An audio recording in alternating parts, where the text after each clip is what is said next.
And now I miss everything that was different for me at the beginning when I first got to the US.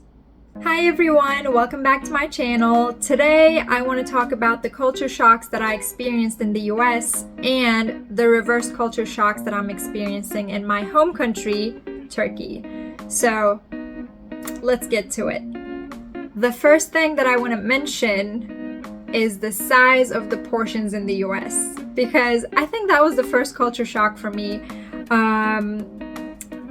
Maybe not. Well, I'll add the other ones, so we'll see which one, got me at first. So the portions are huge. You order a small and the plate that comes to the table is not small.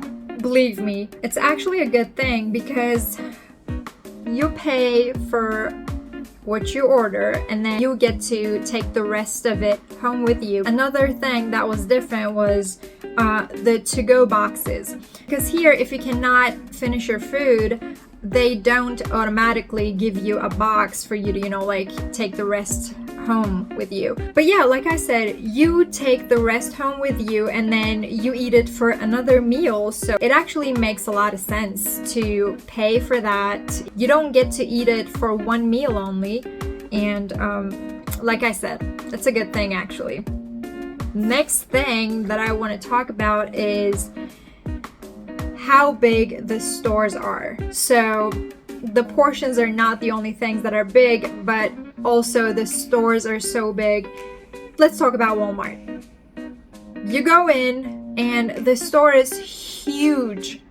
You cannot just, walk around to look at everything. No, you don't have time for that. And it's not just Walmart, the other stores are huge too, because here in Turkey, we have small stores or markets, whatever you call them. Not all of the stores that we have are big. We have big stores too, but all of the stores are big in the US. I liked it though. All right, I'm gonna talk about another thing that was so different for me, which is tipping. We don't have that here, but tipping the serving staff in the US is a thing. You tip the serving staff in the US. You just do. That was so weird to me at first, so I needed to remind myself of that because I'm not used to doing anything like that. And tax is another story. So in the US, tax is not included in the price. So if you go to the store or just looking for something to buy online, the price you see is not the final price because the tax is going to be included right before you pay. Okay, fashion. Fashion was different. I was a teaching assistant and I was on campus almost every day.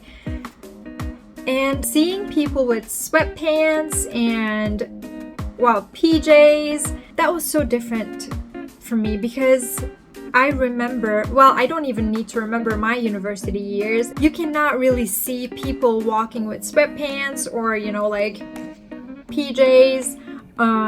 I'm not used to wearing sweatpants. I don't even own sweatpants. Well, I do, one pair, but I don't wear them. I didn't used to. I say I don't, but there are things that I started doing in the US, and I'm gonna get to that in a little bit.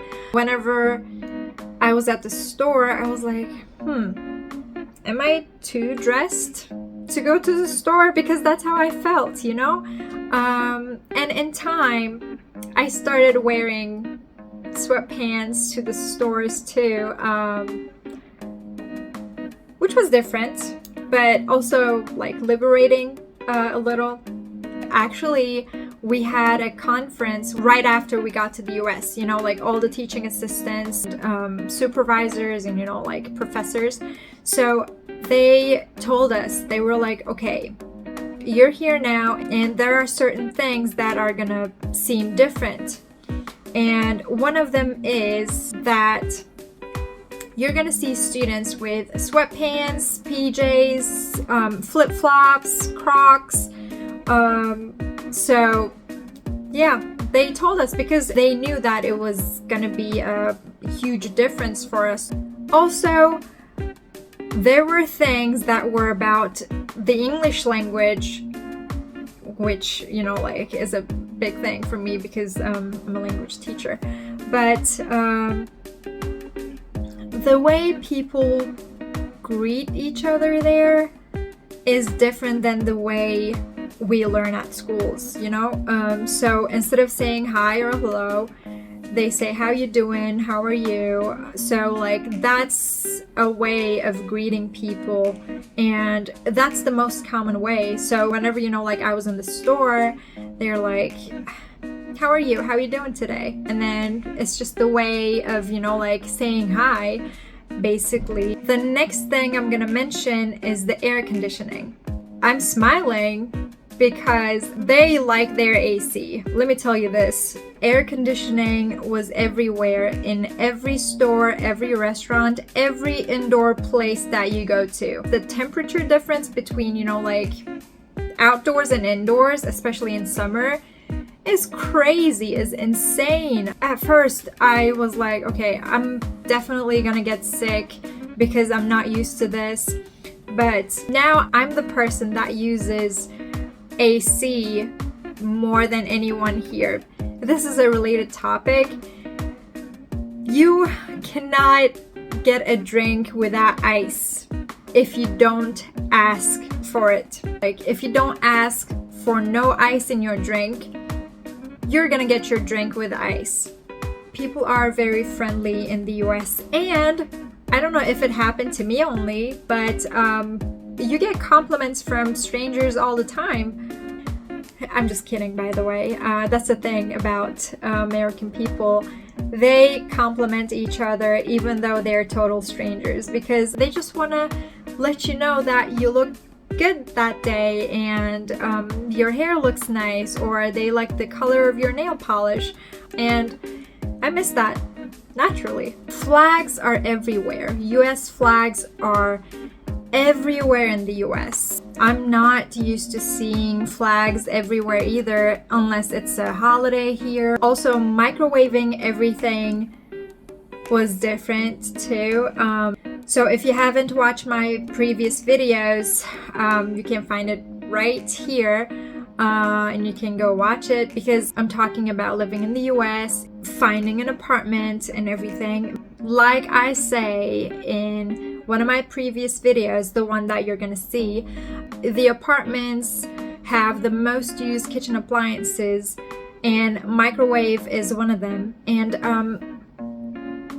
I microwaved, well, basically everything when I was there, and it's so common to do that, you know? It's not as common here. Okay, I don't know how I forgot to mention that at the beginning, but the metric system not being used in the US was difficult. I'm not saying different this time, because I needed to convert, you know, like everything. Well, not every day, but whenever I asked how far a place was from, you know, like my hometown, my town. So what you're gonna hear there is all about inches, feet, and Fahrenheit, miles, instead of Celsius, kilometer, centimeter, meter. So that is one of the biggest culture shocks when you're in the US. The last thing that I want to mention is about how public restroom doors not giving enough privacy. I am serious. In the public restrooms, the door cracks are like this big, if you're lucky, or bigger than that, and that doesn't really make you feel comfortable or safe, or it doesn't really, you know, like offer much privacy. All right, so those were the culture shocks that I've experienced in the US, and now I'm experiencing reverse culture shocks in the country that I was born and raised, but that's a thing, and they warned us about that, and they said your family might not understand it fully because they're gonna say you're back to the place where you were born and raised, and how is everything different for you? But that is the case. Everything is different. Talking about small things too, I don't know, the portions being smaller here, people being more distant from each other, and I'm not saying that people here are not friendly, but all the things that I mentioned earlier, the stores being big, even like tipping, everything is different. Now I'm actually looking for the air conditioning everywhere I go. I'm actually missing getting cold indoors because that was the case in the US, and now I'm just looking for ice in my water. I talked about all the culture shocks that I experienced, but when I left the US, those things were not culture shocks for me. Those things were the things that I got used to while living there, and now everything that's different than those things are different for me.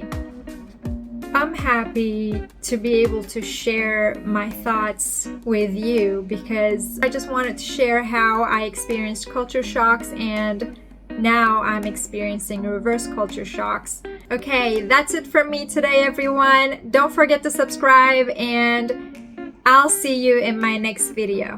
Bye!